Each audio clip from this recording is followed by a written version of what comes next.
Pulse polio vaccination നൽകി. ശാസ്താംകോട്ട താലൂക്ക് ആശുപത്രിയിൽ vaccine വിതരണം നടത്തി. പൾസ് പോളിയോ വാക്സിനേഷന്റെ ശാസ്താംകോട്ട ബ്ലോക്ക് തല ഉദ്ഘാടനം ശാസ്താംകോട്ട താലൂക്ക് ആശുപത്രിയിൽ നടത്തി. ബ്ലോക്ക് പ്രസിഡന്റ് രശ്മി രഞ്ജിത്ത് ഉദ്ഘാടനം നിർവഹിച്ചു. വ്യാപകമായി നമ്മൾ പൾസ് പോളിയോ ദിനം ആചരിക്കുകയാണ്. മുഴുവൻ കുട്ടികളും പങ്കാളികളാണ്. രണ്ട് തുള്ളി പോളിയോ അവരുടെ ജീവനും ഭാവിയും സുരക്ഷിതമാക്കാൻ വേണ്ടിയാണ്.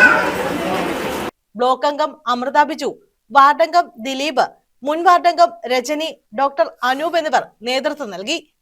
പൾസ് പോളിയോ വാക്സിനേഷന്റെ ശാസ്താംകോട്ട ഗ്രാമപഞ്ചായത്ത് തല ഉദ്ഘാടനം പഞ്ചായത്ത് പ്രസിഡന്റ് ഇസഡ് ആന്റണി നിർവഹിച്ചു.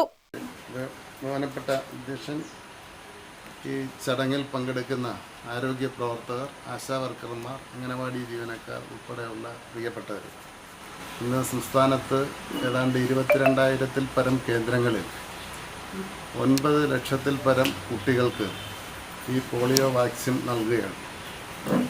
നമ്മുടെ സംസ്ഥാനത്തെ സംബന്ധിച്ചും രാജ്യത്തെ സംബന്ധിച്ചും പോളിയോ മുക്തമായ സംസ്ഥാനവും രാജ്യവുമാണ്. എന്നാൽ ഇപ്പോഴും നമ്മുടെ അയൽ രാജ്യങ്ങളിൽ ഈ രോഗം നിലനിൽക്കുന്നുണ്ട്. സ്വാഭാവികമായിട്ടും ഏത് നിമിഷവും നമ്മുടെ രാജ്യത്തേക്ക് അത് പടരപ്പെടാം. അതുകൊണ്ട് നിരന്തര പരിശ്രമത്തിൻ്റെ ഭാഗമായിട്ടാണ് നമ്മുടെ രാജ്യത്തു നിന്നും സംസ്ഥാനത്തു നിന്നും ഈ രോഗം നിർമ്മാർജ്ജനം ചെയ്തിട്ടുള്ളത്.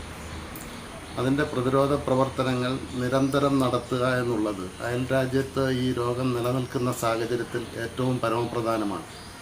ആരോഗ്യമുള്ള ഒരു തലമുറയെ വാർത്തെടുക്കുക എന്ന ലക്ഷ്യത്തോടു കൂടിയാണ് ഇത്തരത്തിലുള്ള പ്രതിരോധ മരുന്നുകൾ ഭാവി തലമുറയ്ക്ക് വേണ്ടി ഒരു കരുതലായി നമ്മുടെ ഗവൺമെൻറ് നടത്തിക്കൊണ്ടിരിക്കുന്നത്. മുൻ പഞ്ചായത്ത് പ്രസിഡന്റ് ഗീത നേതൃത്വം നൽകി. News bureau, Sasthamkotta.